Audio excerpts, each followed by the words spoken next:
Good morning, guys. Today I woke up to a story of Pochettino coming out and saying that United having gone ahead to play on Saturday and Chelsea playing on a Sunday maybe affected the energy of his players.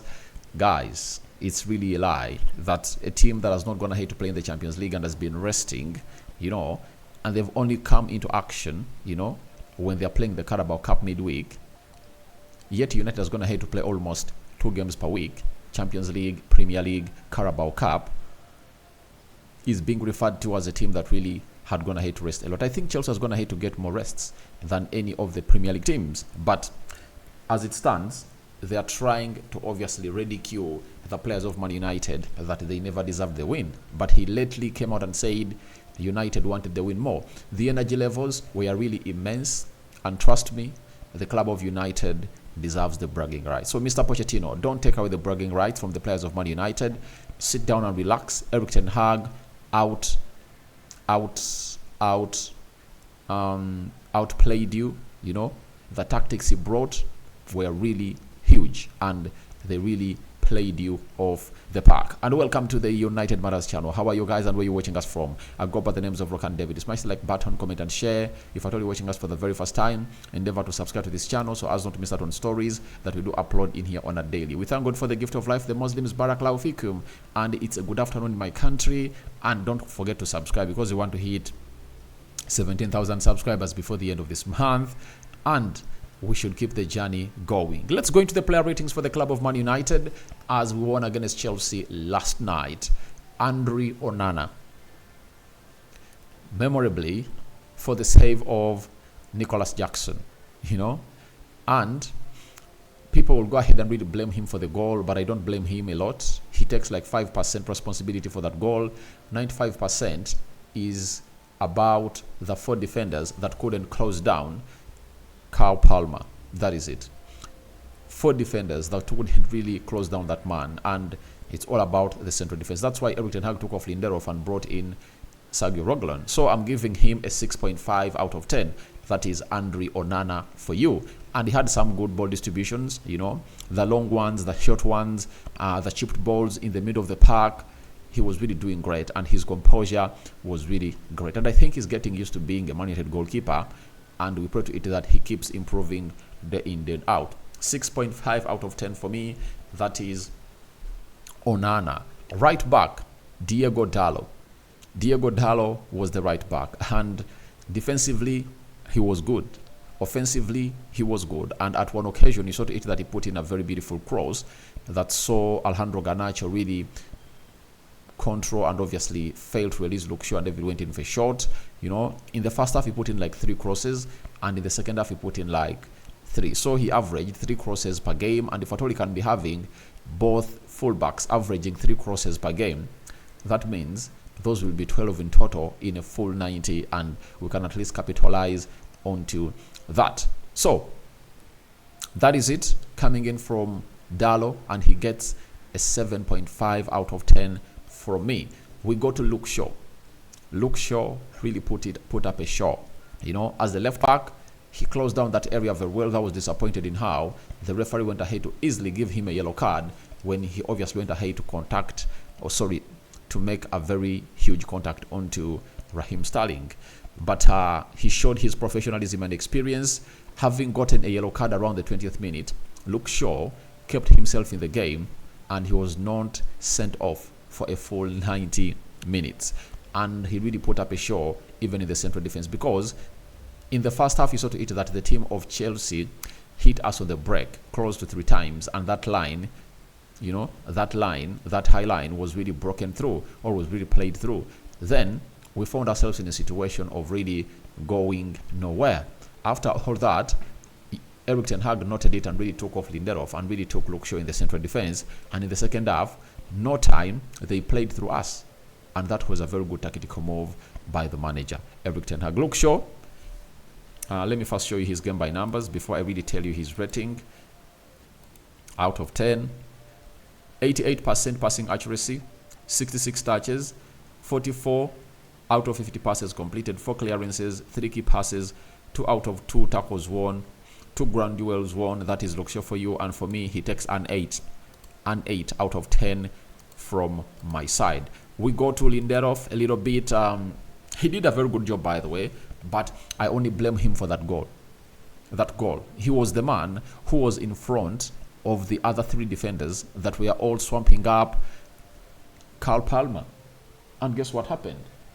He gave him license to shoot. He would have gone ahead to close him down and see what Carl Palmer would have gone ahead to do. So, in all that, I want to let you know that it was Lindelof who really caused us that. And he gets a 6 out of 10 for me. 6 out of 10 for me, and the manager took him off at the 45th minute, and he was not part of the plan in the second half. Harry Maguire, guys, you know, it's like I'm having my say on Scott McTominay, and people are really saying that I really have an agenda on him. I used to criticize Harry Maguire when he was performing badly, but when he has come this good, I've gone ahead to give him his flowers. And yesterday, guys, I think Harry Maguire played his best game for Man United. That is it.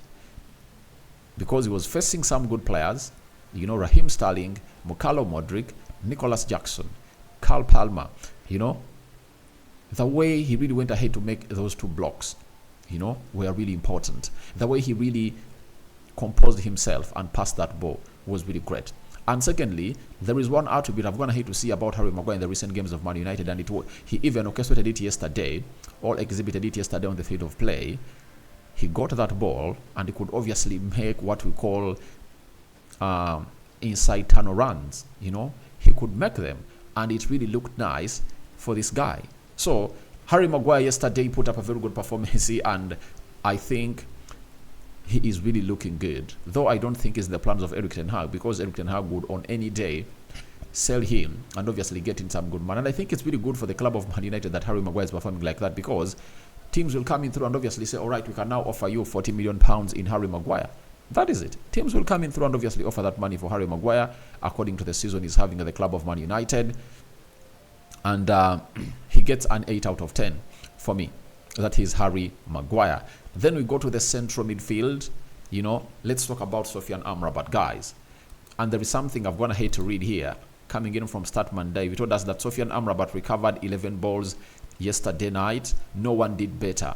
He also won 5 out of 7 duels and made 100% of his tackles. So, if you look at a player like Amrabat coming this good, you really feel a little bit of relief in that midfield of Man United. Amrabat yesterday, he was a steady Yedi in that midfield.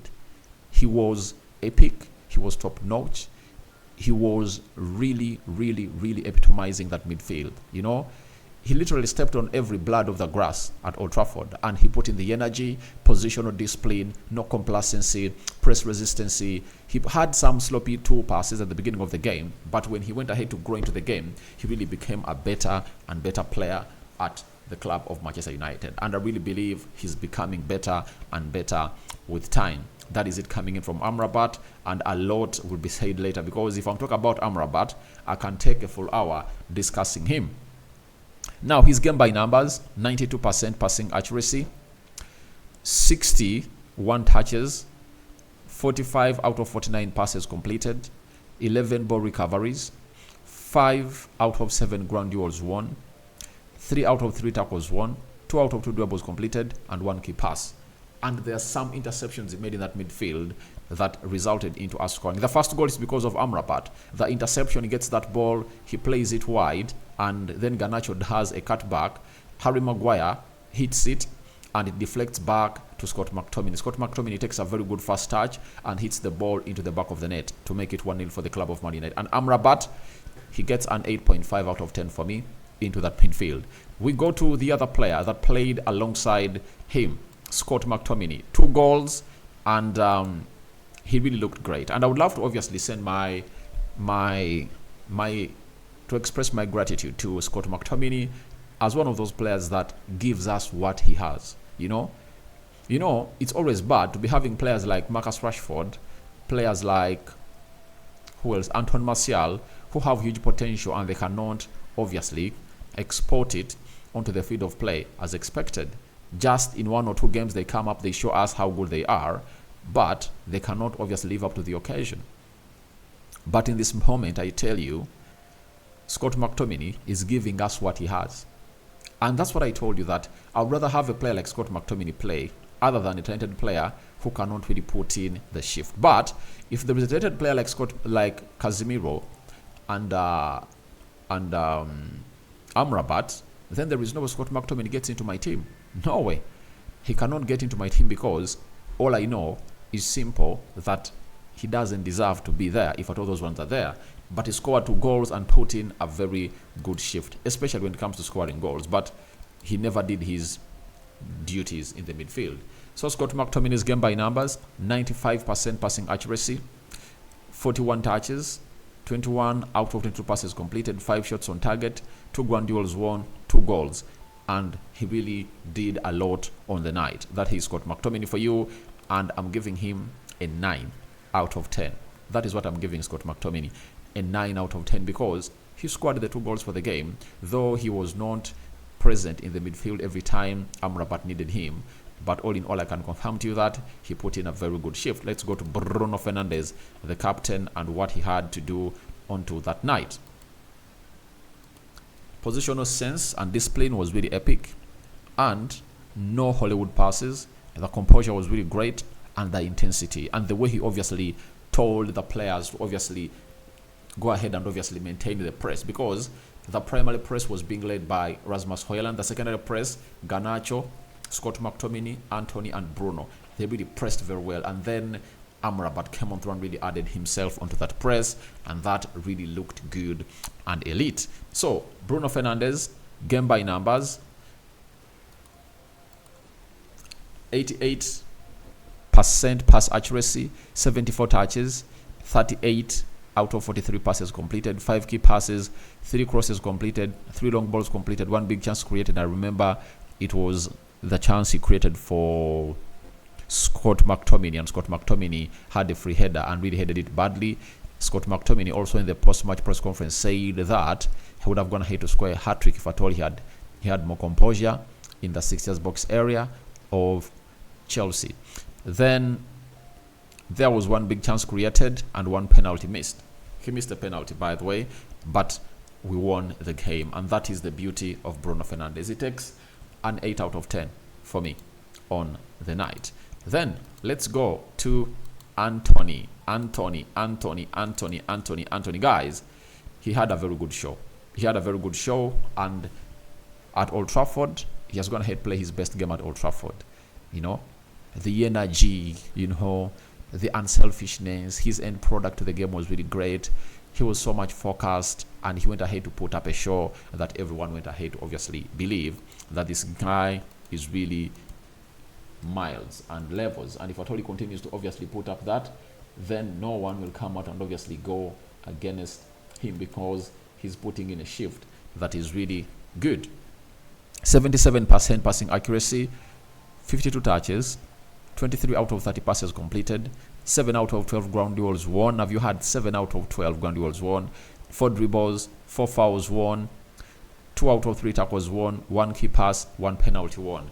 What else do you want from Anthony? He had a very good game, and he takes an 8 out of 10 for me on the night. That is Anthony for you. We go to Alejandro Garnacho, a man who went ahead obviously put in an assist for the club of Man United tonight, though a little bit selfish in some moments, but he was involved in 2 goals. All of the 2 goals we score, he's responsible for that cross into the box. The first one was a cutback into Harry Maguire, and then it landed on Scott McTominay and hit that ball in the back of the net.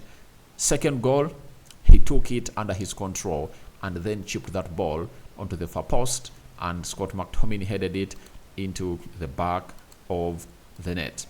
Now, his game by numbers: 68 touches, 31 out of 39 passes completed, 3 key passes, 2 grand duels won, 1 big chance, 1 assist. And his performance has been regarded as superb from Statman Dave. That is Garnacho. And for me, Garnacho gets a 9 out of 10.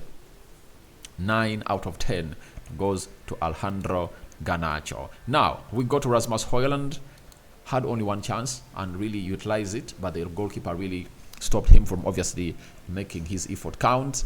But he really looked good. He really looked good on the day, and that intensity, leading the press the primary press. He was really the man championing it on the day, and his focal point presence gave us a lot. And the way he fought the battles, the energy, he gets out, and that Old Trafford crowd just went ahead, obviously, hail him because he deserves the best. And that is none other than Rasmus Højlund. To me, he takes an 8 out of 10. He never scored because chances were not created for him, but he really looked good on the night. Let's go to the substitutes. Sergio Reguilón coming on through, and for that goal we score, Reguilón makes a very good interception and releases the player called Garnacho. Then Garnacho goes in for pinpoint back post cross that Scott McTominay meets and does justice to it the back of the net. That is it. And defensively, he was really great. The energy he brought on the field of play was really magnificent, and that defensive part of it. And every time he calmed down on the ball, he really looked elite, and he's doing a very good job. And by the way, in the game of Bournemouth, I would go ahead and really start him. That is it. I would go ahead and really start him into that team for the club of Manchester United. And I'm giving him a 7 out of 10. 7.5 out of 10 for me, Sergio Reguilón. And for the time he came on through, by the way, I think no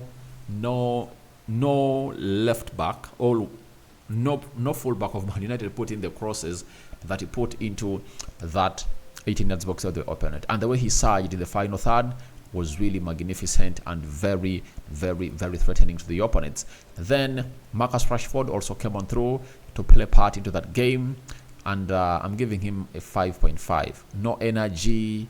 He was not bothered. So for me, he gets a 5.5 out of 10. John Evans, a 6 out of 10. I think those were the substitutes made by Erik ten Hag. Now the manager, he gets an 8 out of 10. He gets an 8 out of 10. And who is my man of the match?